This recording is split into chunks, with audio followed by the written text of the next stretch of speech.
I want to welcome to my Winning Pitch podcast, Mike, more well known as C-Roc, because I can't pronounce his last name. Mike, you're going to have to do that for us right now. Well, first of all, don't ever say you can't. I'm not going to let you get away with that. Damn it. So give it a shot. Let's try it. Ciorrocco. There you go. You got it. See, you said you can't, so you lied to yourself. Yeah, no, I lied to you and I didn't get away with it. That was fine. That's kind of like the old Volkswagen Ciorroccos. Yeah, pronunciation similar, yeah, but spelled a little different. That's all. All right. So what I'd like you to do is open up this podcast with introducing to the audience who you are and why you have the experience to explain to people what they should do, and tell us a little about your successes, and just go from there. And we've got a pretty wide audience because we're going out to the planet. I'm a fighter that has been given up on several times, and I keep fighting. So first of all, I have a motto that I use to turn all setbacks, letdowns, negativity into rocket fuel for your future. The reason I say that, Tom, is because regular fuel will not get you into orbit. And orbit gets us away from gravity, gravitational pull, gravity being economies, negative people, setbacks. None of us want any of that. All of us want an awesome life without pull. And that pull makes you stronger. However, we should be shooting into orbit. And rocket fuel gets you there, not regular fuel. So I'm a fighter. I'm a people builder at heart. It all stems from the fact that being given up on. And I look back to when I was 11, and I came from a broken home. I don't remember my parents together. It was normal to me to have the custody battles and the child support conflicts, step parents, all that stuff. Well, when I was 11, I lived with my dad for 3 years, and I had decided that after 3 years of living with my dad, that it wasn't a conducive environment for happiness for a young child to grow up in and become a man in. My dad, however, was my hero. He was a hard worker. He was a mason. I always remember his hands being real rough. He worked hard, and he did well for himself. And, he always had this wad of $100 bills in his pocket that I looked up to him for, with a rubber band around it. And, that stuff was something to look to for modeling. But the environment of the relationships and the conflict and the negativity and toxicity of their relationship, among others, was just not somewhere I wanted to be. I had the option to get out of there, so I made it and had my mom file court papers to get me out of there. Now, the day I came home from school, my dad had these court papers in his hands, and he said, you need to go to your room. And I did. And I sat there for 5 minutes, which felt like 5 hours. I walked on eggshells in that house, a lot of emotional and psychological abuse going on. And, I sat there and waited for him to come in, and he said, you know what's in this envelope, don't you? And Tom, I was scared to admit that at that moment as an 11-year-old kid. And he said, says here you want to move in with your mom. And your mom's not that well off. They don't have it like we have it here. You sure you want to do that? And I shook my head because I remember my mom telling me, stick to your guns. They're going to try to talk you out of it. Stick to your guns. And so I said, yes, I want to make that decision. He said, okay. And so he takes the wad of $100 bills out, peels one off, crumples it up, and throws it at me and says, here, you're going to need this when you're living on the streets with your mother one day. And, 11-year-old kid, I thought to myself, this can't really be happening. But one thing, I'm a fighter, I told you, and I'm stubborn, which is a weakness and a strength for me. Mm-hmm. And I said, you know what? I'm not going to let you win. I'm not going to need that money. And number two, I cannot be the only one in this situation, because remember, I thought this was ordinary. And so I know other people have been given up on. I'm going to show them that you can be given up on and still succeed. And I didn't know at the time how to do it. I just knew to be a role model. So that's my backstory of where I came from, how my fire was lit. What's driving me every single day is to prove my dad wrong. And I know I don't use it as a negative or the victim situation. I use it for fuel. And then everything that comes along, I use for fuel. That's anything like that. What's your relationship with your dad now? So unfortunately, I did rekindle a relationship after 10 years of not seeing him at all. There's some dynamics that I don't want to get into a lot of detail because I don't want to cause any conflict, but it's not by my choice. Let's put it that way. There's other people involved in the situation that are keeping it from being. And at the end of the day, I do say that I take 100% responsibility in things. There's nothing else I could do it right now. I've reached out as much as possible, but I will say there's other people involved, but my dad has the ability as a man to reach out to me if he wants to.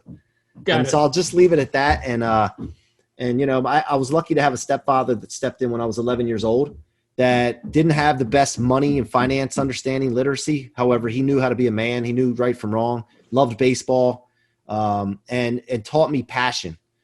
And, you know, he passed away about 2 years ago. And that's when Grant picked up for me, where my stepfather, George, left off as a mentor, role model. And like the timing of it couldn't have been better. And so that's how, by the way, I got into the 10X movement with Grant. Got it. So it's all about timing a lot of times in life. You know, there's an old, I think it's a Chinese saying about when the student is ready, the teacher arrives, and you were ready for a new mentor, and it happened for you because your perceptions were out looking for that replacement. 100%, man. And that's a very good story, because that's when I went to 10X Growth Con. After reading the 10X rule, I went to the Miami 10X Growth Con, and Uncle G, as we call him, filled right in at that moment. And you know, I can't stress this enough. I've always had an animal inside of me. Like I've been caged up like no one else nobody could understand me. The energy, the passion that I have. And I always felt bad about it. I thought it was something wrong with me. And what Grant had allowed me to do was unleash that and, you know, give me validation to act like that. Now, by the way, you hear it banging in the background. I have a podcast studio and an office being built for myself, but I could say, you know what, Tom, I'm sorry. I have this stuff going on, the sound in the background, but you know what? I wanted to use this as a point because I don't stop for anyone or anything when I want to do something. And I wanted to be on Tom Austin's podcast. So guys, if you're listening to this, there's stuff that happens in your life. You just got to continue to push through. And I just want you guys to know that. So when that hammer, you hear that hammering going on, I told those guys, don't hit that nail once. You hit that son of a bitch until it goes all the way in. That's the Mike I know. Absolutely. So do you attribute all of your success in life to your stepdad, or all of your success in your life to your desire to prove your dad wrong? There's an ingredient factor. Anything that you make in life, if you're in the kitchen cooking a cake, baking a cake, there's ingredients that go on. I firmly believe that there's ingredients that go along with it. So no one thing is responsible for it. At the end of the day, I take responsibility for my faults, and I also will 100% take responsibility for my successes, for the decision to do them. Then give credit to people for helping guide it and add to it. But I don't think that there's anything wrong with taking responsibility for making decisions that lead to your successes. And so, but it's a combination, definitely an influence of both of them. And you know what? I have an awesome mom and I have an awesome wife.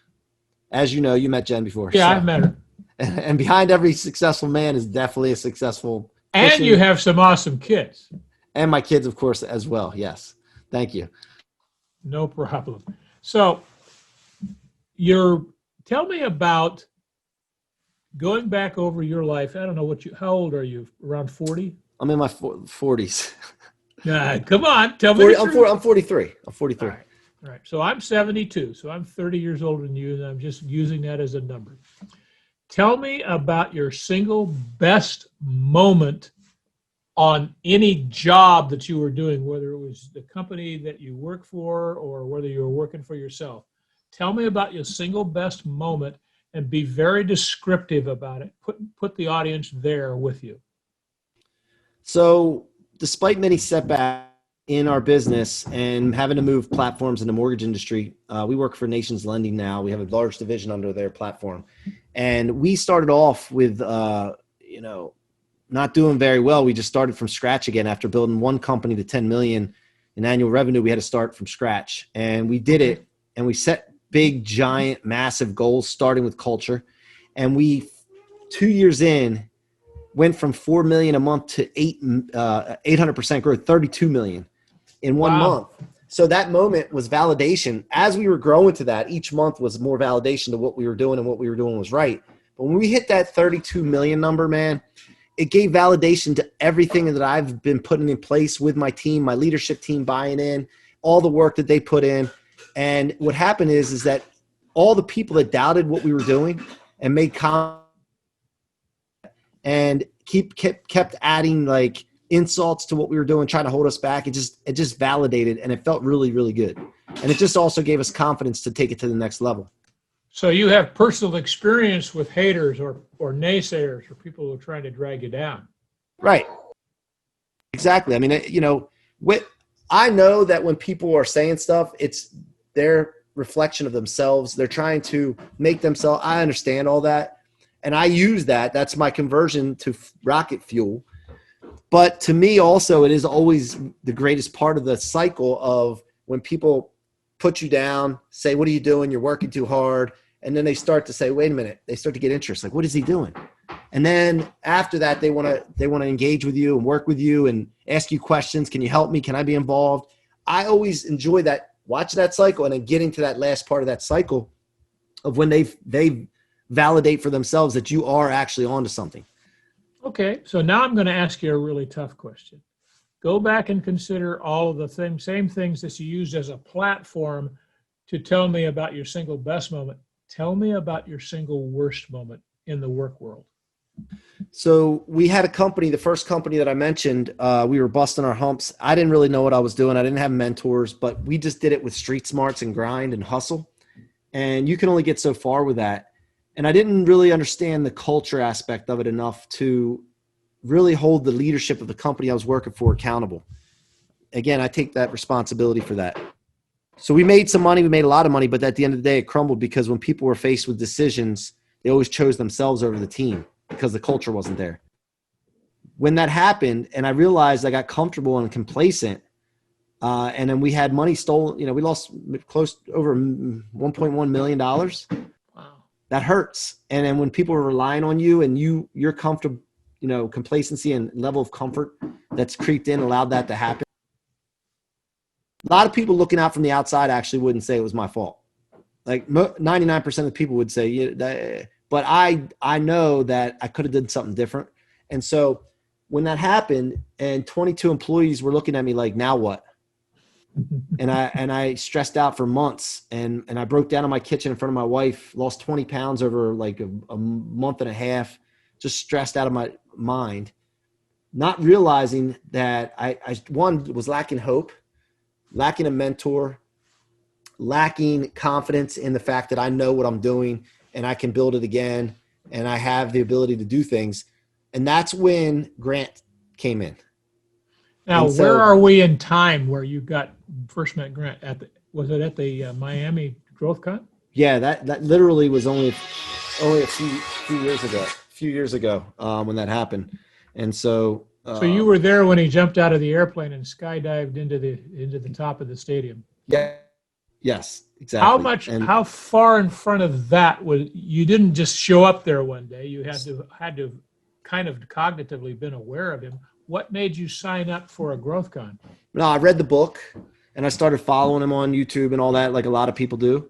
And then I stepped into, I was in Miami and I saw the billboards and I said, man, it's a guy that I read the book about. And then I came home with my wife that trip. And then when I got home, I was meeting with a realtor and I had coffee with this realtor. And first time I ever met this guy and he's like, hey, we're going down to Grant Cardone's 10X Growth Conference. And I'm like, really? I want to go to that. He's like, you should. I said, nah, I just got back from Miami. I can't go. I have to explain that to Jen. I mean, like, that's not going to work. And he's like, man, you need to go to this. You could just room up with us. There's 2 other guys that are going. It's going to be huge. I read the 10X rule. Remember, 10X rule hit me hard. He speaks to me. So I said, you know what? I'm going to go. I didn't have a ticket. I had nothing. And it was only 4 days away. And I live in Maryland.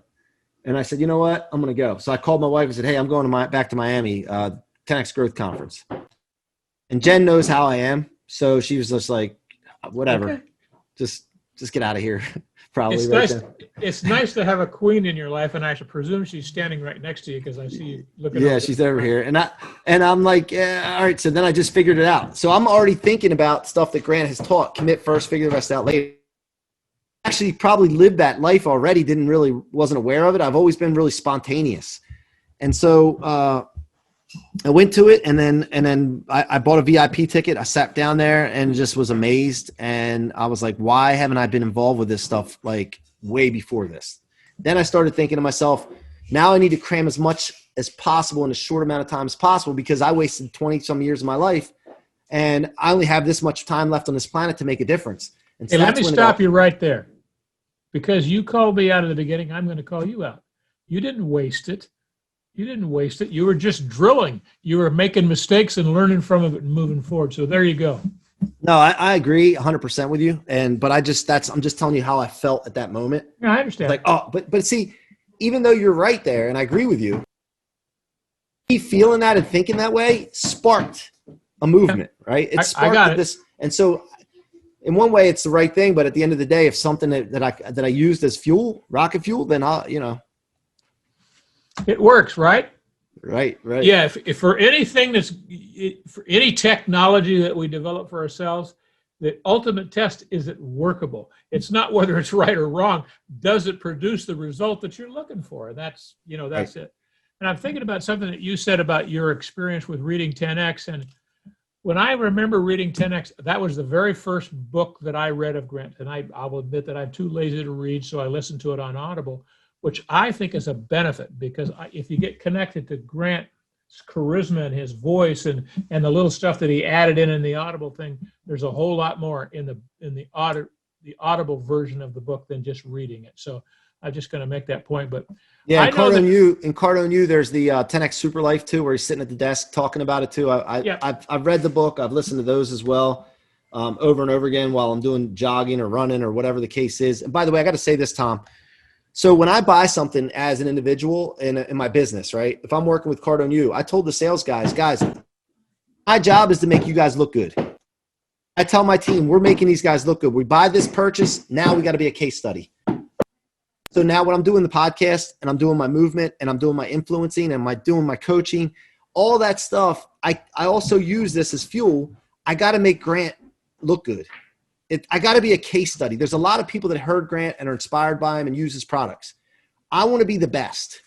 And then so when he looks, he's like, holy cow, like that dude right there got my stuff, and I'm proud of that. That's what I'm going for every single day when I'm going for these things. I completely got it. And for those of us who have had the opportunity to be close with Grant, he always says, if you want to do something nice for him, be successful, be an example of the 10X life, which leads right into the next question I ask you. You became a Grant Cardone licensee. Why? Well, one, number two. The other thing was your sound was going in and off, so I didn't hear what lesson one or step one. Access was number one. Access. I think that was the number one thing. And then number two, I love the content. I love to use it. And I didn't want to be in trouble for using it ever, even though I wasn't monetizing it. I just didn't want to have that issue. So I was like, that's the other thing.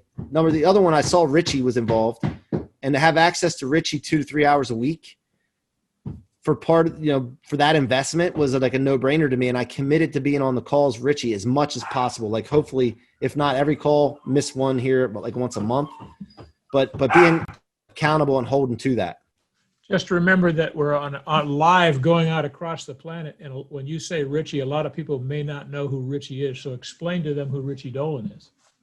So Richie Dolan is global head of Cardone licensing, and also has a great background of working with some really famous people, performance coach for, LeBron, the Lakers, the Heat. He's got 2 NBA championship rings, also in finance background as well. But, just a genuine good guy. And, I want to be around those types of people. And so I wanted access to that.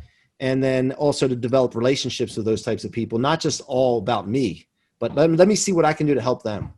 And that's the only way to do that, is to be involved and entrenched in it.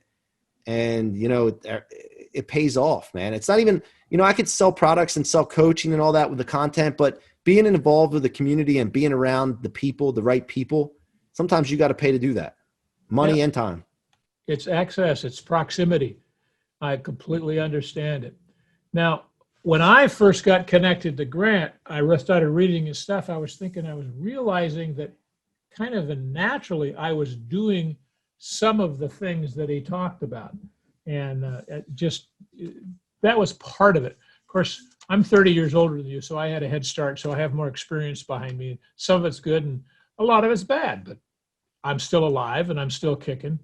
But what keeps me driving forward is that I've realized that working keeps me alive. It keeps me young. I get up, I work 7 days a week. And people say, why do you do that? Take some time off. No, I watched my grandfather at 65 get retired from, he worked for Spreckles Sugar, I think. It was a mandatory retirement. And about 2 years later, he was almost dead. So he went back to work for them as an external consultant and worked until he was almost 90. And so I've never forgotten that picture of, if you stop working, you're going to die. So, and it works for me. It keeps me, it's why I get up at 4 o'clock every morning. Purpose, right? And go out and do my walk and record my videos and stuff like that.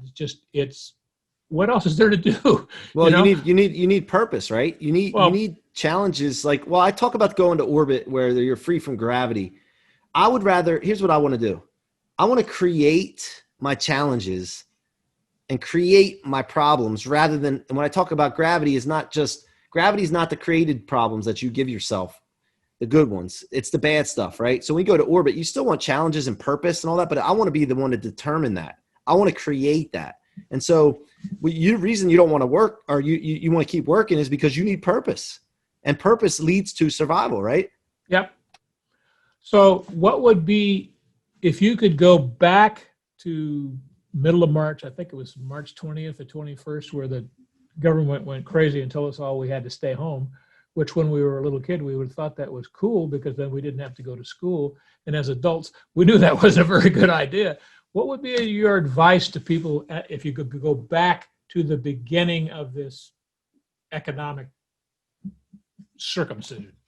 I don't know what other word you... So I was involved in 2008 when the crash happened. I was involved in the mortgage business then. So one thing I did then is I watched everybody run around like chicken with their head cut off. I observed and noted and journaled everything that was going on, from politicians to news to my industry to, just everything. I watched and I was really observant from it. So I knew that everything I go through is a training session for my future.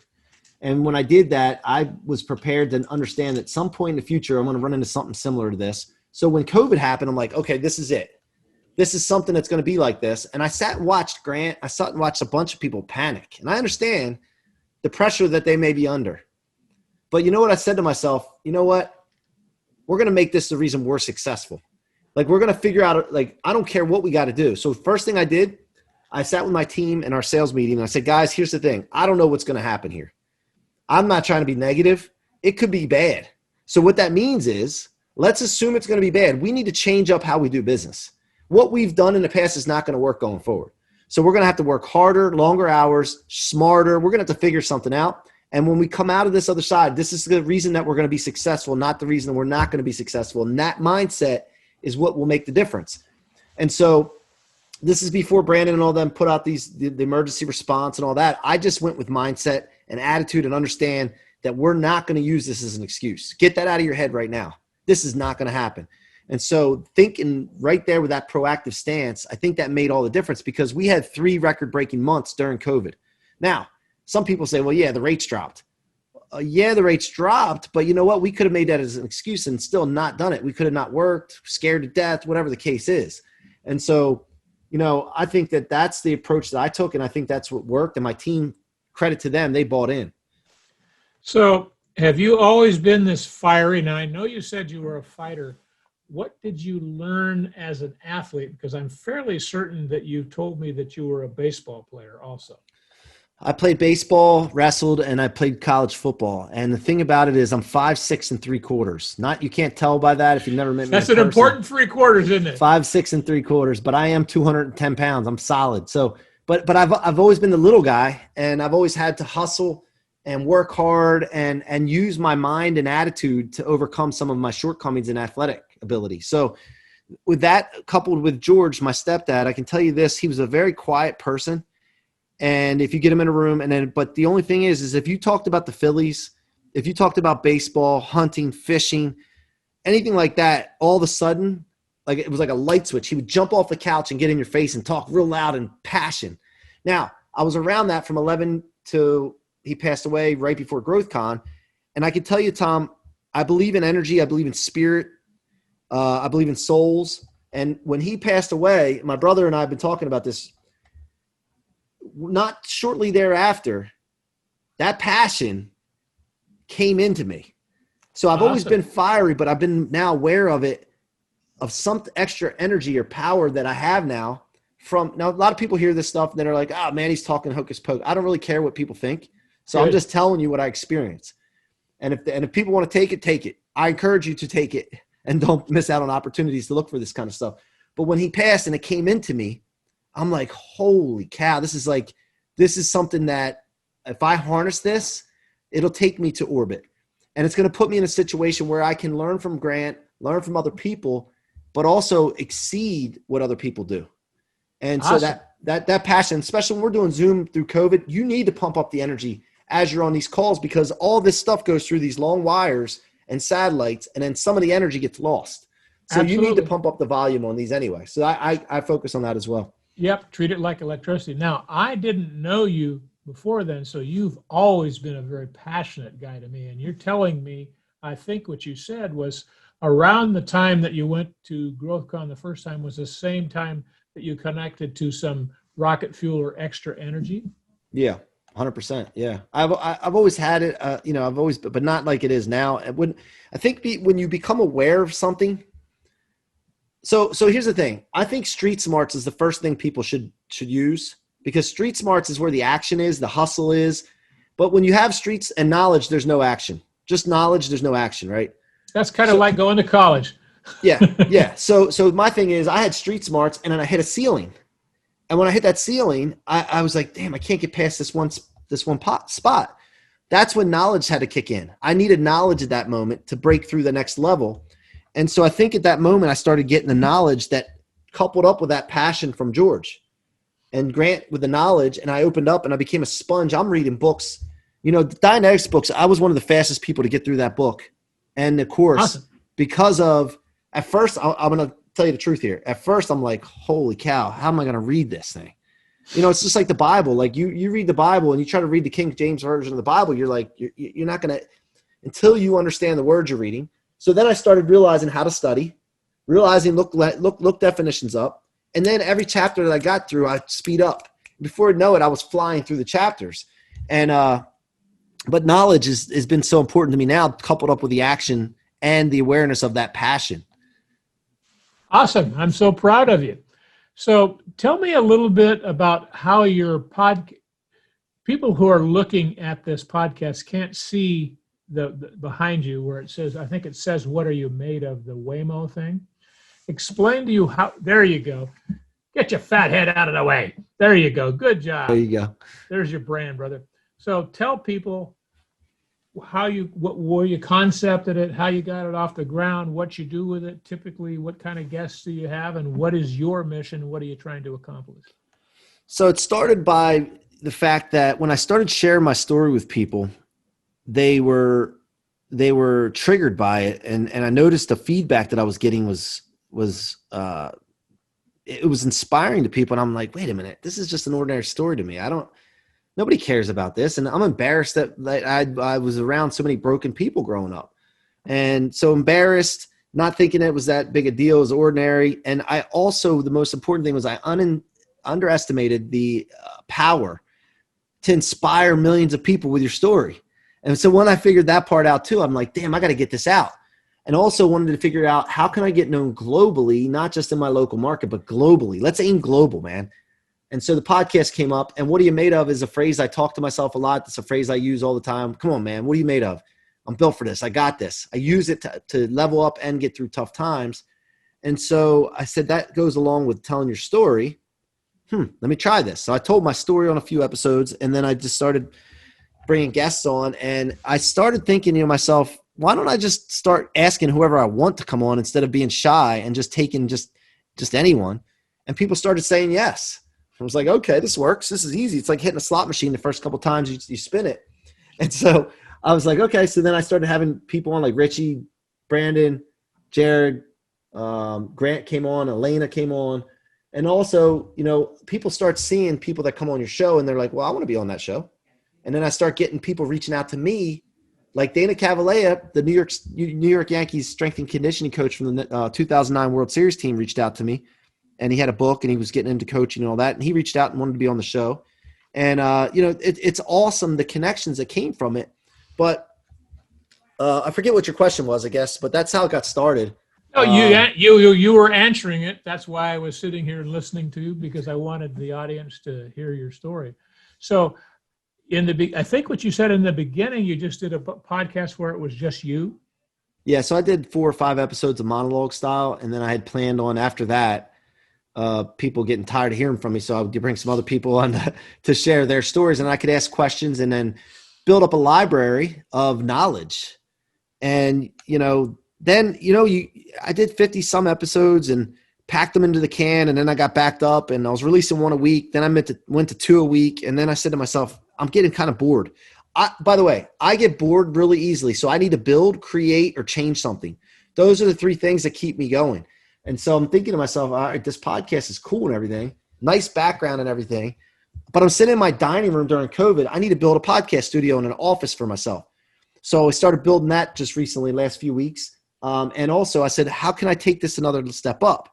So now I'm going to try to get some live people in, and I'm going to try to make it like higher production quality, just to keep myself interested in it and leveling up and attract, even bigger names.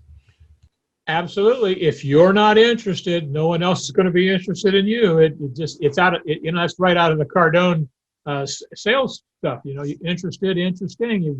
There's 2 sides to that equation, and you can't just sit here and talk and go into monotone. That's kind of like being in school, which I hated. And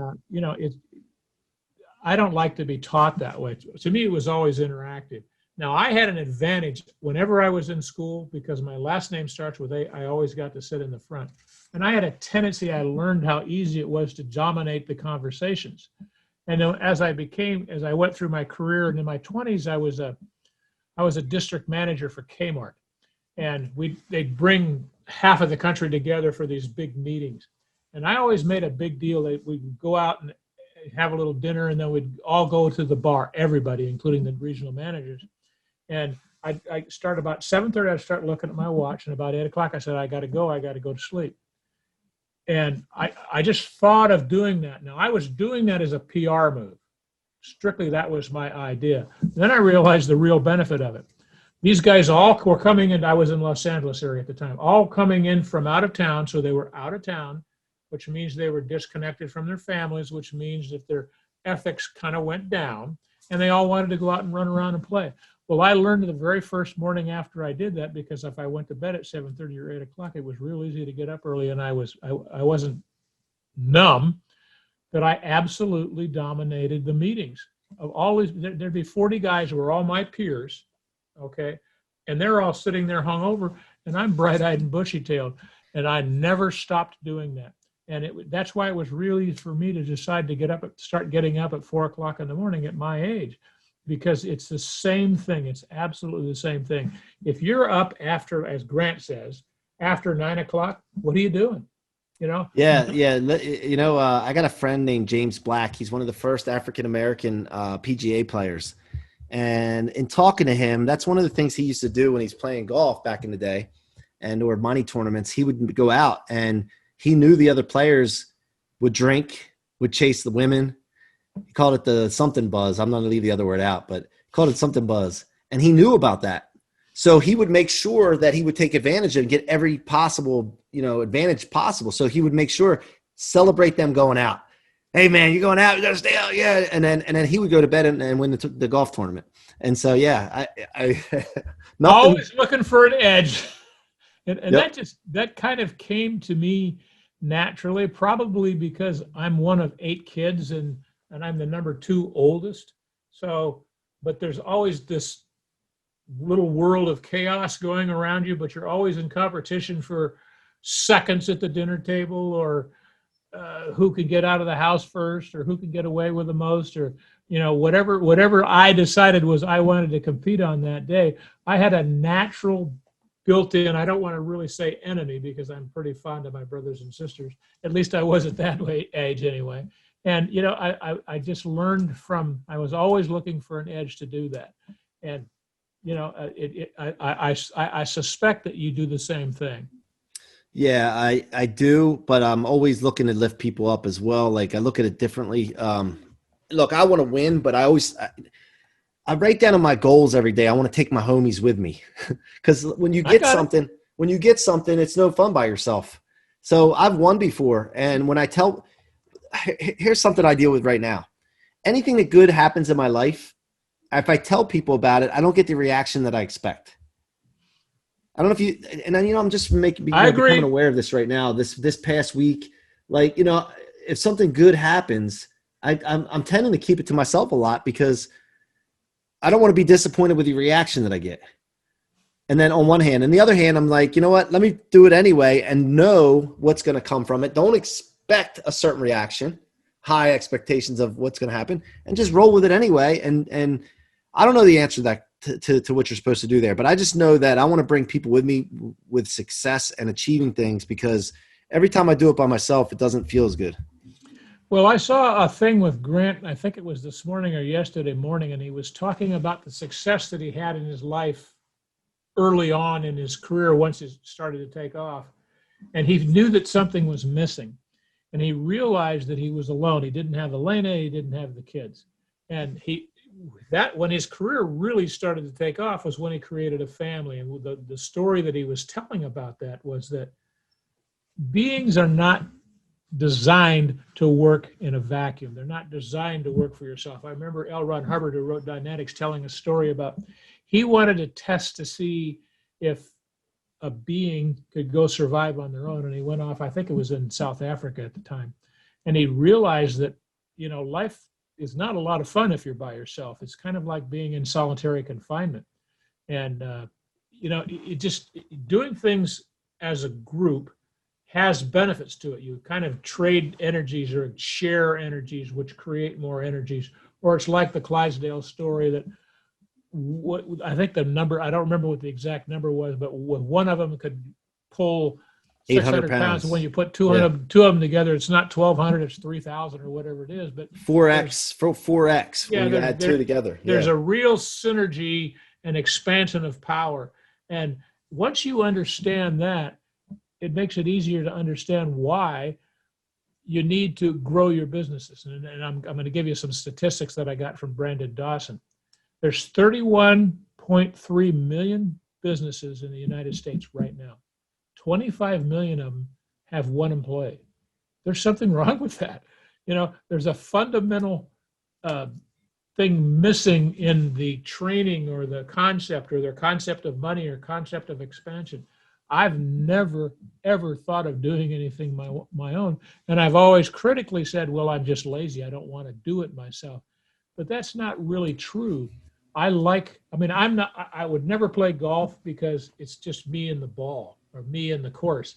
I like team sports. Why? It's just a lot more fun. You got guys to hang out with and bullshit with and do things that you should be doing and also do a little few things that you shouldn't be doing. But I grew up in a large family, so I was kind of used to that. Yeah. And I always thought I was lazy, but here I am, 72 years old, and I still work 7 days a week. Yeah. But speaking of golf, I'm actually I got down to a 3 handicap before COVID. I like golf, but I love the team sport too, man. I don't know.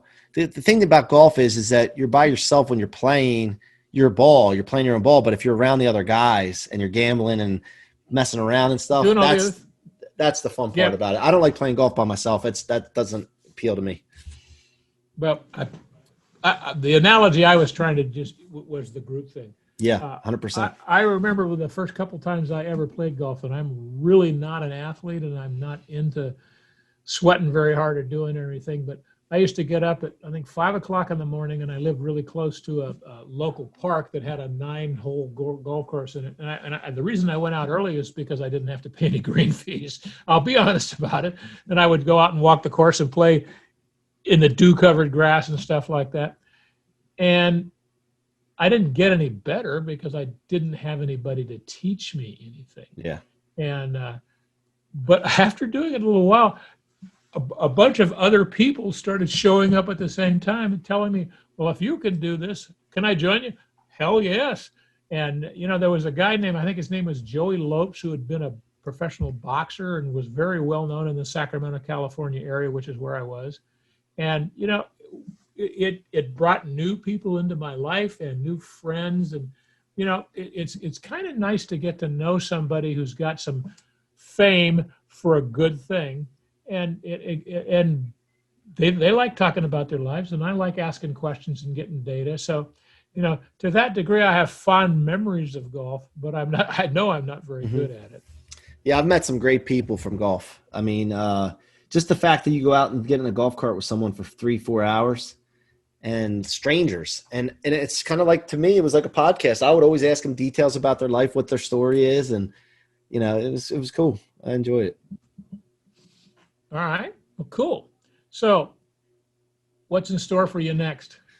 So if you see this hat, for those of you watching, this is our new logo. C-Roc is a brand that we're creating and doing a lot of things off of. So People Building is a company that started helping working with people and companies to build their people, not just on sales like Cardone University that we use, but leadership, communication, emotional response, really helping people understand how to identify the weaknesses that they have and then build upon them. And teaching companies how important that is for their business, for their foundation and their growth.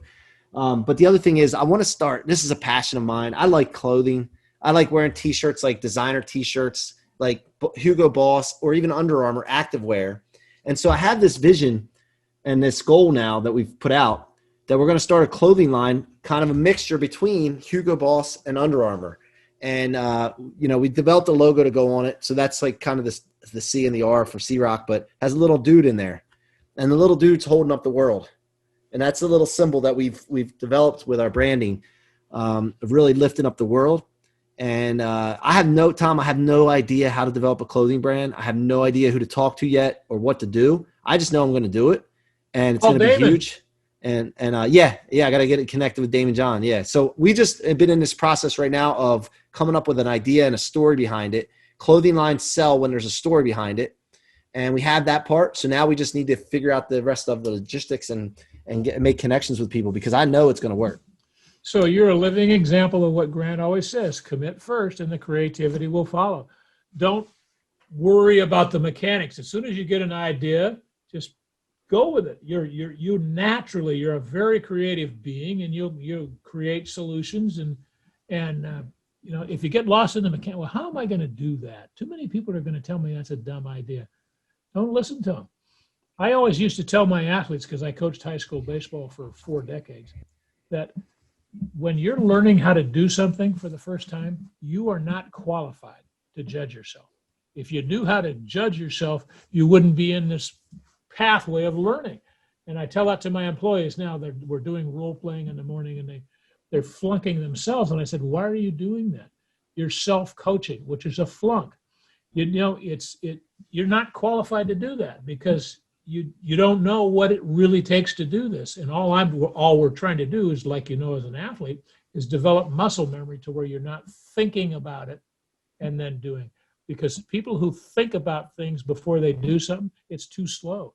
Speed is power, absolutely. And you want to get to the point that you can do things that fast. So I applaud you for getting into the clothing line, and I look forward to when you send me a catalog. Yeah, and by the way, this sounds so crazy to some people. I get it. I don't really, again, I don't worry about what people think, but I want to acknowledge them thinking this.